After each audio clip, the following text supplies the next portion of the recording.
You're dealing with a narcissist and they're probably gaslighting you all the time, including even probably accusing you of being a narcissist and gaslighting. But there are some things that you probably didn't know was gaslighting. That's what I'm going to go over in today's video. You don't want to miss this. You can't look away. Don't switch this channel. You need to watch this. That's what I'm going over today.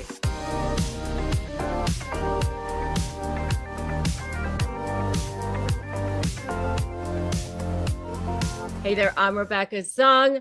I'm a narcissist negotiation expert. I'm also a lawyer, and I've seen it all. I've dealt with it all. I've represented thousands of clients, and I have coached thousands of clients all over the world. I've written a couple of best-selling books. Make sure you subscribe to this channel. Hit that notification bell because I upload brand new videos every day. Today, we're going to go over something that you probably didn't know was gaslighting. You hear about gaslighting all the time. I mean, these narcissists, they drive you absolutely insane, but they are so stealth. They're so sneaky. And they're constantly figuring out new ways to drive you absolutely crazy. So if you're trying to communicate with them, you're trying to negotiate with them, they are super good at figuring out new ways of confusing you. And gaslighting is one of those really stealthy ways that all narcissists use. And by the way, if you are trying to negotiate with a narcissist, you're trying to communicate with a narcissist, I have a freebie for you. It's my free 15-page ebook. Go to crushmydeal.com, grab it. I've had entire negotiations be won on just this. What they're trying to do is destabilize you. And that's why I created this free ebooklet. Go to crushmydeal.com and grab it. So what they're trying to do is destabilize you, confuse you, and they use gaslighting as a way to do that. By the end of this video, I'm going to give you 8 things that you probably didn't even realize was gaslighting. Okay. So number 1 is making you always feel like you're wrong. You're wrong in this and you're always wrong in that. And just like these little teeny cuts constantly, these little put downs. No, that's not how it goes, or this isn't right, or just little teeny ways in making you feel like the way you're thinking is wrong. Subtly, they don't even have to say you're wrong. They can just correct you and go behind you and correct you. That is a form of gaslighting. It's a form of destabilizing you. It's a form of confusing you. It's a form of making you feel like you're the crazy one, that there's something wrong with you. And so that is a form of gaslighting. And that's number 1. The next one is saying anything that is designed to make you question your brain or doubt your memory or your sanity. And this can happen in so many different ways. We had that conversation, don't you remember? And the conversation didn't go exactly like that. Sometimes they choose pieces of conversations and you say, no, that's not how it went exactly. You had the conversation about something like that, and they add in parts. Or sometimes it's, no, we didn't have that conversation at all. We agreed that I could go away that weekend and you were fine with it. And that conversation never took place at all, and totally question your reality. Or during that argument, you accused me of this, and that you never said those words at all. And they say it so many times sometimes that you start to wonder, like, maybe I did say that. Were anything designed to make you doubt your memory, your sanity, that sort of thing. Sometimes it's you're looking at text messages that look suggestive, and they'll say things like you're paranoid, you're delusional, you're reading too much into it. Anything that is designed to make you doubt your sanity, make you doubt that what you're looking at is what you're looking at, or what your memory is what your memory is, or what you're hearing is what you're hearing. Anything like that is gaslighting. Number 3, blaming you for their bad moods or behavior. You're the reason why I'm angry.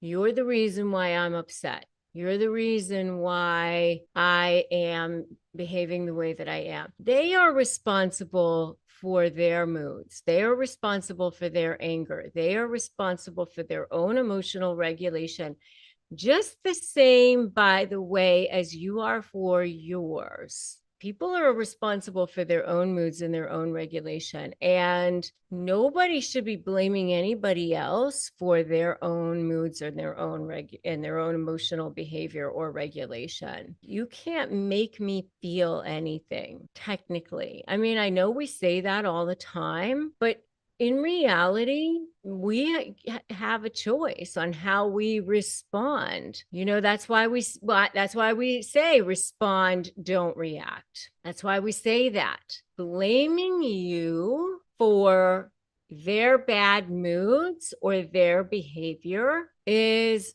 gaslighting, and it's unacceptable. So that's not okay. Number 4, withholding information from you on purpose. That is not okay. And then, turning around and saying, a lot of times they'll be like, oh, you didn't do this, you didn't know this, you should have known this, that sort of thing. And then that's even worse, but they'll do that, not telling you certain things, withholding information from you. That's gaslighting. If it's a relationship, especially if it's supposed to be a romantic relationship, a business partnership, and they are not, and then they'll turn around, by the way, and say you're the one who's not trustworthy. Think about that. They'll project onto you that you're not trustworthy, and then they're the ones not giving you information. They do that all the time. And the next one is actually closely related. They'll make decisions without consulting you. They'll be out there making decisions without consulting you, doing things without consulting you,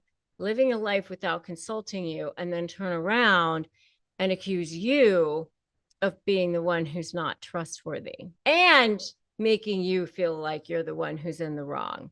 And when you get upset about it, blaming everybody for the fact that you are upset and the fact that there's a problem in the relationship, telling everybody how horrible you are because the relationship is so bad. That's another form of gaslighting, by the way. Next one, trivializing your concerns and your feelings. All of these things will end up playing into each other, by the way, because now they've withheld information, blaming you for your bad moods, blah, blah, blah.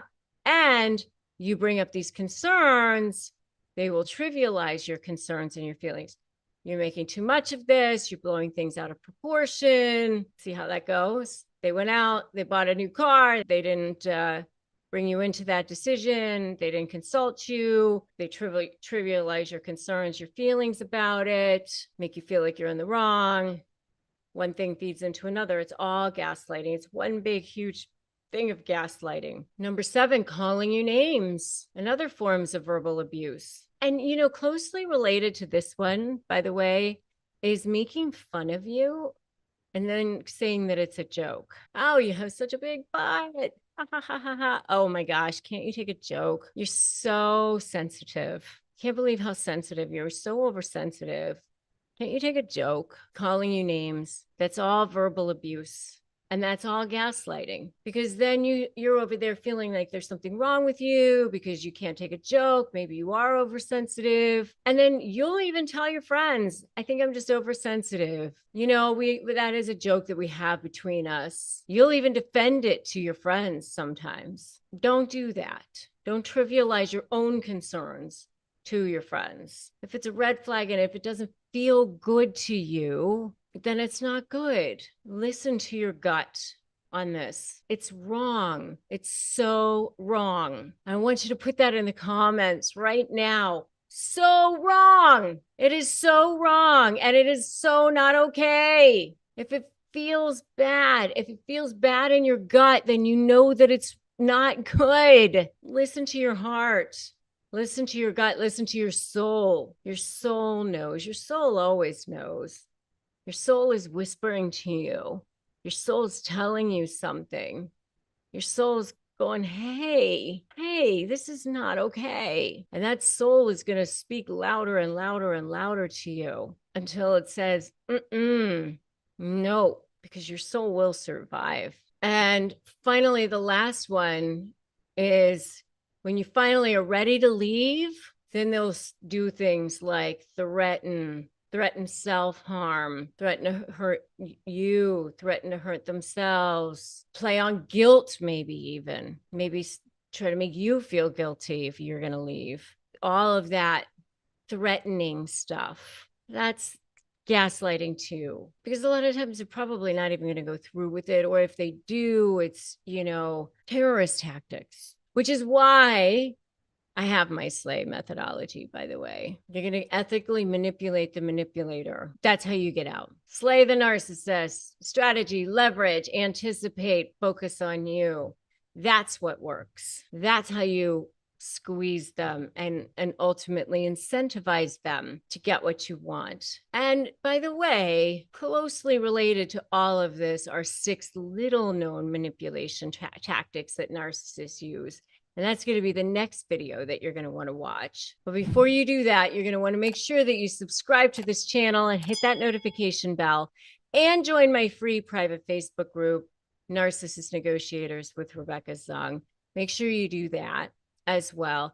And by the way, if you need extra support and help, I do have a sponsor here on this channel, which is BetterHelp. And you can go to betterhelp.com/Rebecca Zung. We do receive commissions on that. You don't pay any extra. It's just a service that we offer, and we only offer services that we trust. If you haven't gotten my free Crush My Negotiation Prep worksheet, you can get that at crushmydeal.com. Then go on over and watch that video, 6 little known narcissistic manipulation tactics. That's the next video that you will watch. Remember, today is a great day to start negotiating your best life. I'm so glad that you stopped by. I'm so glad that you are here. And remember, they only win if you give in, but you don't need to do that because we're here supporting you every single day. So thanks for joining me. I'll see you in that next video, 6 little known narcissistic manipulation tactics.